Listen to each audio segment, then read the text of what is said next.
Gujarat gas કંપનીની પાઇપલાઇનમાંથી ગેરકાયદે connection મેળવી ગેસ કંપનીને લાખોનું નુકસાન પહોંચાડી ગેસ ચોરી કરનાર અને કંપનીના કર્મચારીની ધરપકડ કરાઈ છે.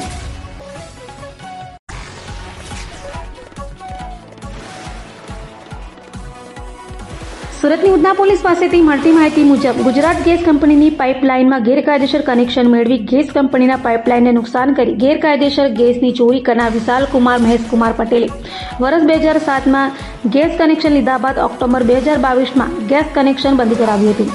જો કે આરોપીએ ગેસ કંપનીમાં મીટર રીડિંગનું કામ કરતા કર્મચારી શરદ યશવંત મુકનક સાથે મળી ગેરકાયદેસર રીતે ગેસ પાઇપલાઇન કનેક્શન માટે સાધનો પૂરા પાડી ગેસ પાઇપલાઇન સાથે જોડાણ કરી ગેરકાયદેસર ગેસની ચોરી કરી 43,80,000થી વધુની ગેસની ચોરી કરી હતી. જે અંગે ઉધના પીઆઈ એસ.એન. દેસાઈ તથા સેકન્ડ પીઆઈ જે.એસ.